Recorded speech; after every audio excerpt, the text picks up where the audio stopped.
Salut à toutes, salut à tous et bienvenue sur Automobile Propre. Mon nom est Andy David et aujourd'hui je vous propose de prendre le volant avec moi d'une voiture qu'on risque de voir très rapidement un peu partout dans nos rues. Il s'agit de la MG3 Hybrid Plus, une vraie concurrente de taille pour les Toyota Yaris et autres Renault Clio hybride e-tech. Mais avant de rentrer dans le cœur du sujet, je vous invite à vous abonner à la chaîne Automobile Propre et à activer les notifications avec la petite cloche pour recevoir une alerte à chaque fois que nous publions un nouvel essai ou une nouvelle vidéo. Alors les dimensions de cette nouvelle venue sur le marché, c'est longueur 4,11 m, c'est donc un petit peu plus grand qu'une Peugeot 208 ou une Renault Clio, largeur 1,80 m, hauteur 1,50 m, c'est donc le format typique, assez typique aujourd'hui, d'une citadine polyvalente. Alors si on se parle vraiment de l'esthétique de la voiture, c'est assez convenu, je pense notamment en latéral, il y a un petit peu de Renault Mégane 4, il y a un petit peu de Kia Rio, enfin rien de très excitant.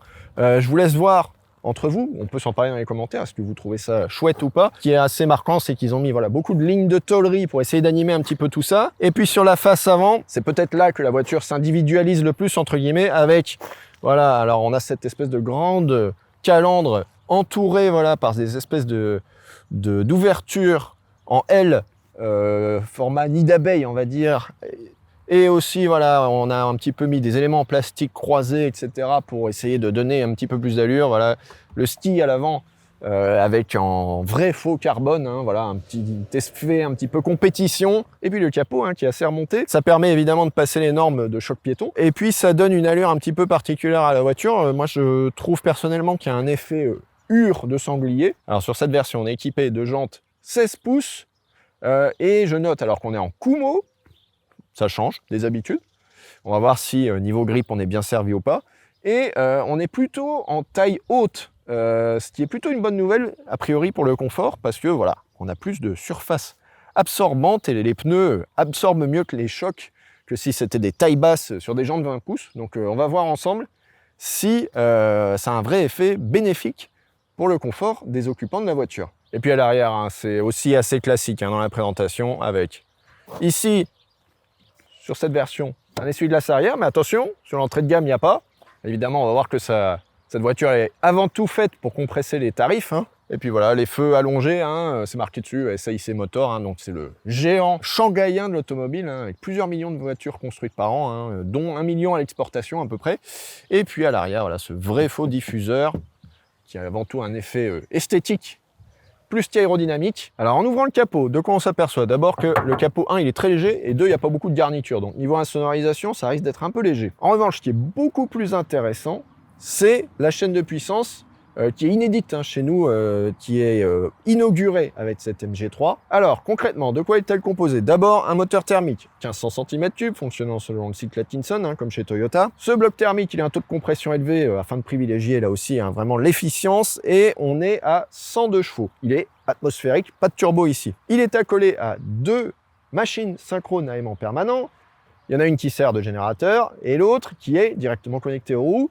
Elle développe 136 chevaux. La chaîne au total, elle développe 195 chevaux, c'est-à-dire nettement plus que les Yaris ou les Clio e-tech. Et c'est notamment possible grâce à une batterie un petit peu plus grande qui se situe à l'arrière de la voiture, qui fait quasiment 2 kWh de capacité, et donc c'est beaucoup plus grand que ce qu'on trouve chez Toyota ou chez Renault. Globalement, le système, ça fonctionne comme chez Honda, c'est-à-dire qu'on roule surtout en électrique, avec le moteur thermique qui sert avant tout de générateur, mais qui peut quand même se connecter aux roues. La différence avec Honda, c'est qu'ici, le moteur thermique se connecte via une transmission à 3 rapports, qui serait l'équivalent de la 4, 5 et 6e, lorsqu'on roule à vitesse un petit peu plus élevée, alors que chez Honda, c'est un pignon fixe avec un seul rapport.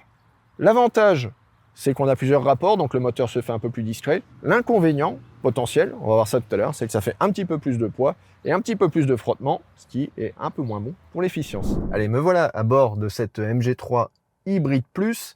Alors, si vous avez aimé la MG4, vous ne serez pas très dépaysé dans cette voiture, parce qu'on retrouve le même volant avec les méplats en haut et en bas, et puis les 2 branches avec les petites commandes là pour sélectionner tous les menus, etc. Tout ce qui est régulateur à gauche et à droite, tout ce qui est téléphonie, etc. Là, il y a une petite touche favori, on va voir que ça peut être utile. Puis voilà, là, on peut régler le petit combiné d'instrumentation, ce qu'on veut afficher, etc. Ça se trouve devant nous avec lecture des panneaux. Ça, c'est de série, évidemment, sur toutes les versions. Maintenant, c'est plus ou moins obligatoire. Et puis, voilà. Alors, c'est un petit peu... finalement, je préférerais avoir la vitesse en plus gros. C'est pas mal d'avoir, en revanche, la vitesse maximale autorisée en haut. Il y a une bonne nouvelle, c'est que l'écran central, il a été modifié par rapport à la MG4. Et notamment, voilà, si on fait ça, on peut gérer la luminosité. D'ailleurs, ça va ensemble avec celle de l'instrumentation. Et ça, c'est une bonne nouvelle parce qu'on avait quelques problèmes de reflets sur la MG4. Tout autour, la planche de bord, etc., c'est globalement des plastiques durs, mais moi, ça me pose aucun problème. Pourquoi? Parce que, un, ils sont bien assemblés, et deux, ils m'ont l'air plutôt résistants. Je pense qu'ils vont pas se rayer facilement, etc., sauf, évidemment, les inserts piano. Ça, c'est toujours fragile. Mais tout ce qui est en contact, par exemple, avec les genoux, etc., c'est pas mal. Et puis voilà, on a, par exemple, petite chose un petit peu rembourrée, là, avec des surpiqûres. Alors, c'est un effet, avant tout, optique, mais ça rend l'habitacle un petit peu plus vivant. Après, ça reste quand même pas aussi bien qu'une Renault Clio qui présente très très très bien en termes voilà, de qualité perçue. Alors, l'écran central, si on descend, il est divisé en 4. Ça a été un petit peu accéléré hein, par rapport à ce qu'il y a par exemple sur la MG4. Alors par contre, en revanche, voilà, ça va relativement vite, mais c'est vraiment pas funky, on va dire ça comme ça, sur le visuel. En revanche, voilà, ça fait l'essentiel. C'est pas très joli. La voiture est compatible Apple CarPlay, Android Auto, mais en filaire. En revanche, pour tout ce qui est climatisation, pour choisir sa température, il faut passer par l'écran. On a un petit raccourci ici hein, pour présenter la climatisation avec le niveau, etc. Mais il faudra toujours... Il n'y a pas de touche spécifique. Et puis voilà, si on veut revenir au menu, ça se passe ici. Je note qu'on a quand même voilà, des ports USB, USB-C, une prise 12 volts, de la place pour des petites bouteilles. Ça, c'est parfait. Un espace central ici, voilà, qui s'ouvre avec la possibilité de faire coulisser. En revanche, voilà, c'est antidérapant le sol, mais c'est pas un tapis, donc ça rend, voilà, les clés, elles vont se balader à l'intérieur.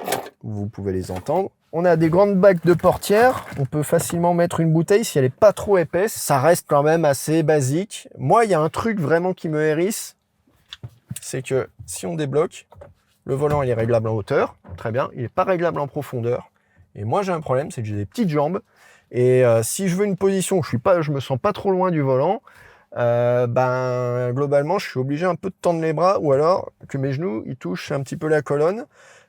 En plus, on a un passage de roue qui est fort épais et du coup, le repose-pied il est très reculé. Donc voilà, moi j'ai pas une position que je trouve idéale. On a des sièges qui sont pas géniaux. Alors certes, on a beaucoup de maintien latéral, mais l'assise, elle est un peu courte pour moi. La position est pas idéale. Je me sens un petit peu engrossé. C'est réglable manuellement et pas électriquement. Je trouve que voilà, les points de vue confort, les sièges ne sont pas au niveau, même si voilà, en termes de matière, ils présentent très correctement. Donc là-dessus, aucun problème. Voilà, c'est un tableau un petit peu contrasté, l'intérieur de cette voiture, même si je trouve que esthétiquement, ça présente très correctement pour une voiture à ce tarif-là, mais on est en dessous des références en la matière, et je pense notamment à la Renault Clio qui est nettement plus valorisante à l'intérieur. Et me voilà à l'arrière de cette MG3 Hybrid Plus. Alors, globalement, plutôt une belle sensation d'espace. Hein. Je suis remonté dans une Yaris, alors qui est certes une quinzaine de centimètres plus courte, hein, mais on a quand même vraiment de la place en plus, là, notamment aux genoux. Moi, je fais 1m77, je suis un petit peu près du volant, hein, c'est parce que j'ai des petites jambes, comme je vous l'ai dit. Mais voilà, là, j'ai quand même, allez, une bonne quinzaine de centimètres devant les genoux. On est bien traité aussi, mais ça, attention, c'est pas sur l'entrée de gamme, avec une aumônière derrière le siège.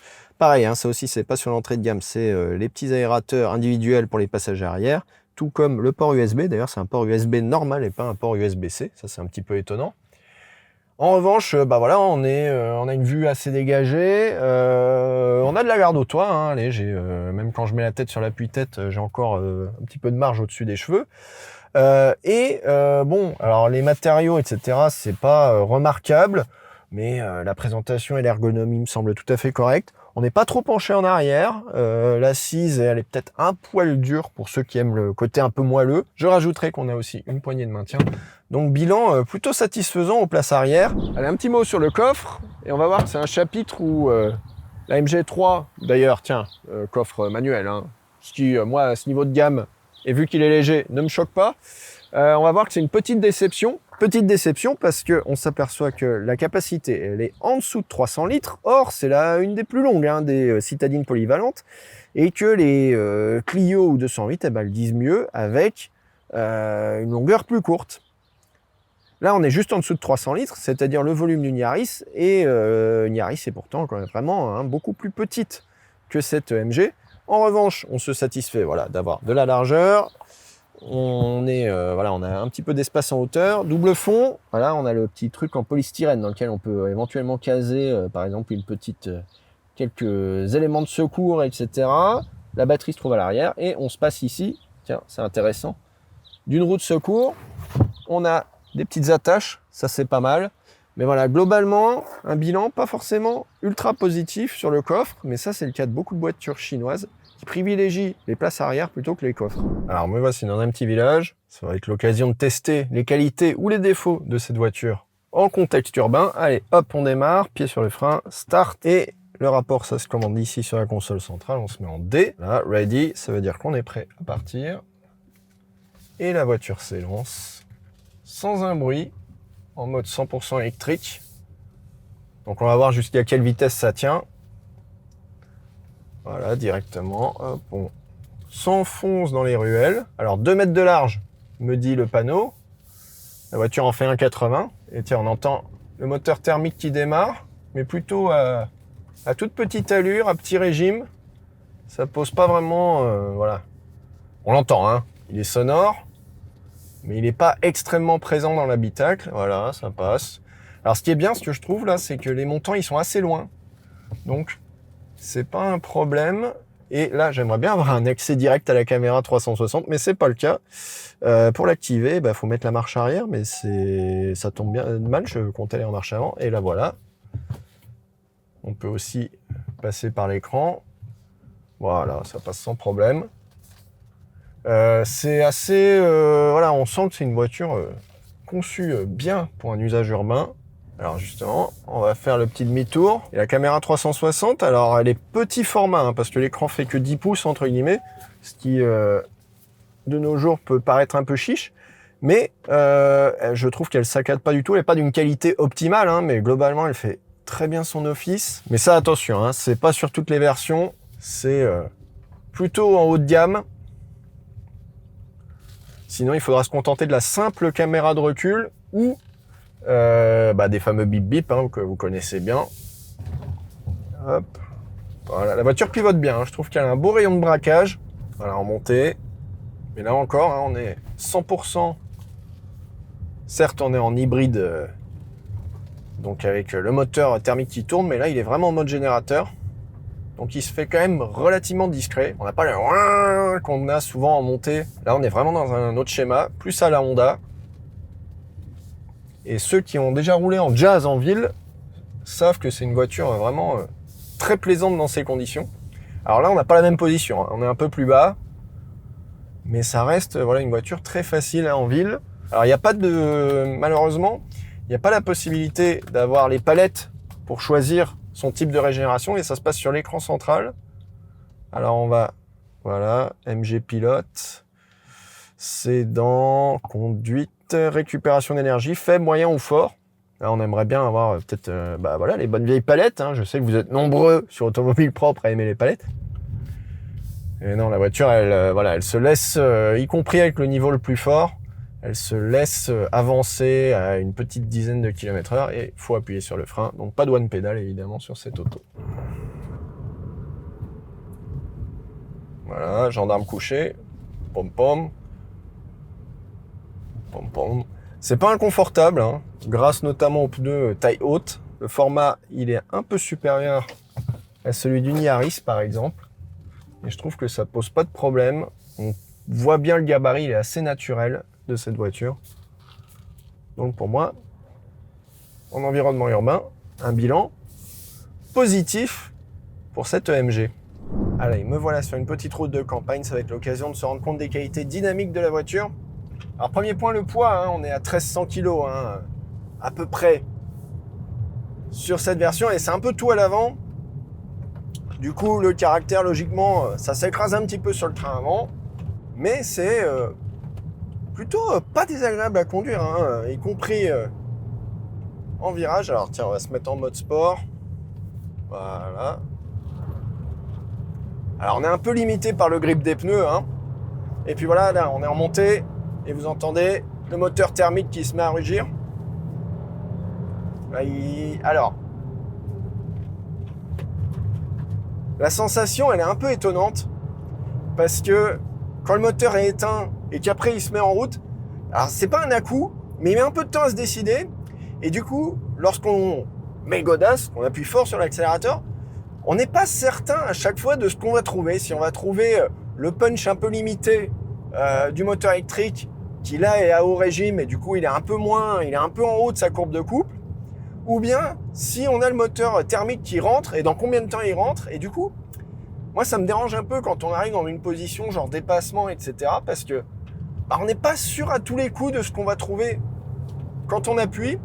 Et cette transmission à 3 rapports, elle met un petit peu de temps à trouver le bon endroit, le bon tempo. En revanche, voilà, dès qu'on accélère fort, les 195 chevaux, ils sont bien là. Et en fait, ça marche bien en reprise une fois que le moteur thermique est allumé. Alors, je vais profiter d'être tout seul, 80, on va faire le petit test de freinage sur route dégradée.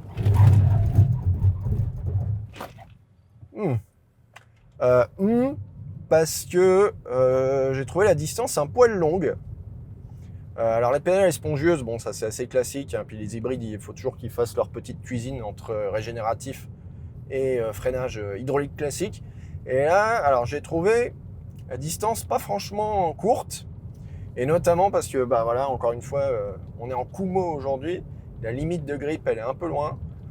Elle a freiné, on s'est un peu écrasé vers l'avant, mais rien de bien méchant.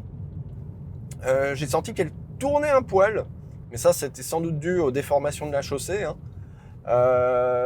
Peut-être que j'ai connu des freineuses un peu plus courtes et un peu plus stables. Mais évidemment, on reste dans une voiture moderne qui est plutôt satisfaisante sur cette question. Si on force un peu, on s'aperçoit assez vite des limites. Voilà. Après, ça c'est plutôt sous vireur. Il y a juste un petit point où on peut se faire un peu avoir, c'est qu'elle est un peu légère de l'arrière. Et du coup, quand on freine, on sent les transferts de masse, ça peut un peu surprendre. Et puis voilà, en suspension, il y a quand même, c'est réglé assez mou. Alors on prend pas trop de roulis dans les virages, c'est pas hyper précis la direction là vers le milieu, c'est un peu tout mou chewing-gum. Ce qui est pas un problème en soi. Quand je dirais que sur route, le verdict il est un petit peu plus mitigé. C'est peut-être un peu moins sur des rails qu'une Clio, c'est peut-être un peu moins sonore qu'une Yaris. C'est un compromis qui, pour un usage rationnel, me semble quand même plutôt bien trouvé. Peut-être un peu plus lâche que sur certaines voitures modernes. Mais moi, ça me dérange pas. Donc si j'ai dit mention bien en ville, je dirais mention assez bien sur route pour cette MG3 Hybride Plus. Allez, petite séquence autoroutière, on rentre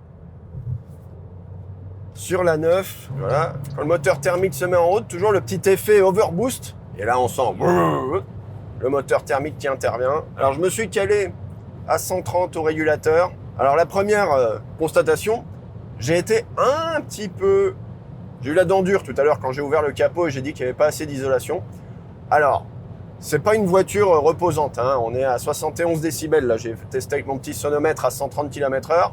C'est sonore, mais c'est nettement moins sonore qu'une Toyota Yaris à la même vitesse. En revanche, on a pas mal de bruit d'air, un peu de sifflement. Le moteur thermique, alors certes, il est à régime constant, donc il n'est pas trop envahissant, mais on l'entend quand même nettement plus que par exemple dans le Capture que j'ai pu tester pour vous l'autre jour avec une motorisation hybride 145 chevaux.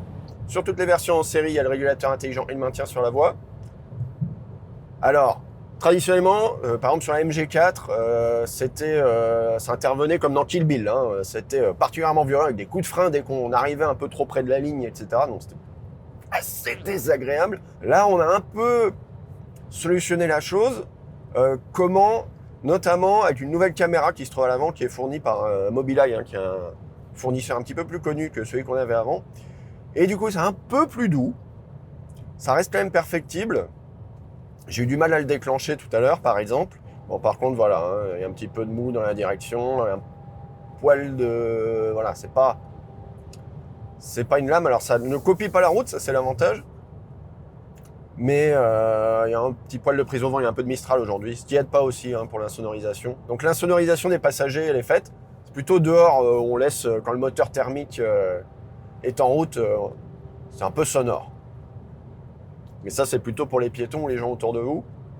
C'est un peu une voiture d'égoïste sur ce plan-là. Alors voilà, tiens, on parlait de la nouvelle lecture des panneaux. Bon, il m'a fait une petite erreur de vitesse là. Ça reste encore un peu perfectible, hein.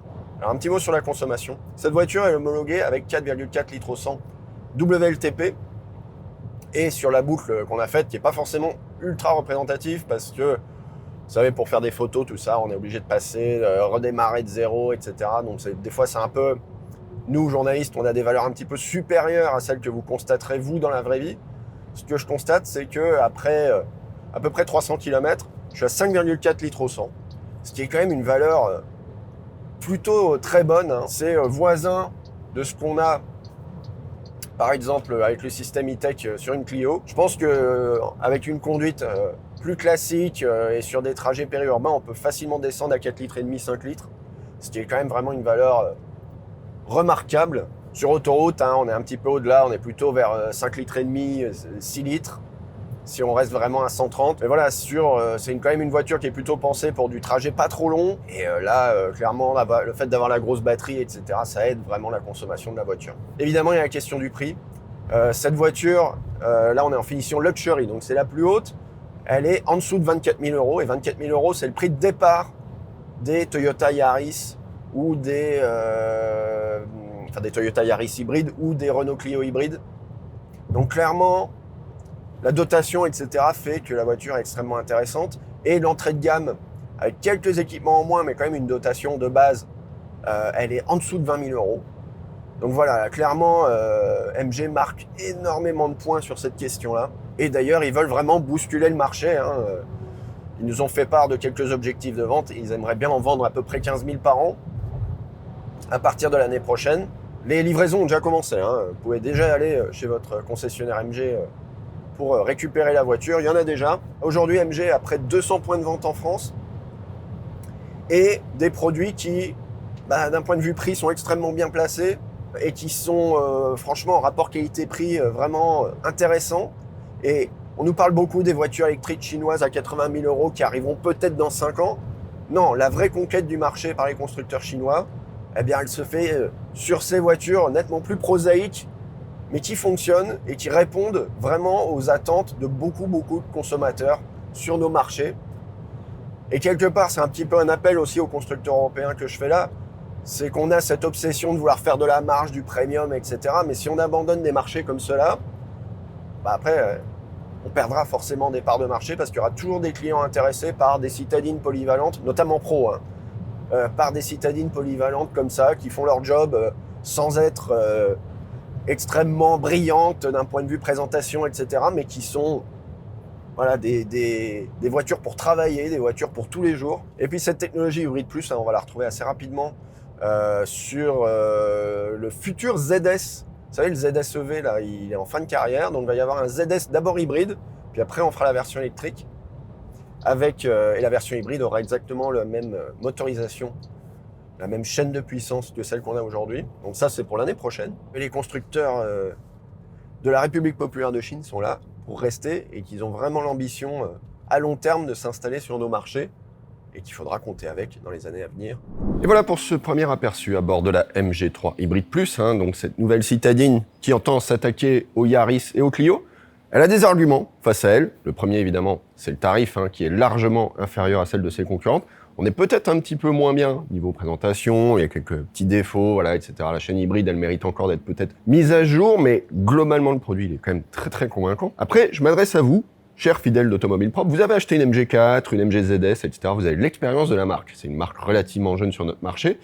J'aimerais bien avoir vos retours. Comment ça se passe avec vos points de vente, comment ça se passe, les pièces détachées, etc.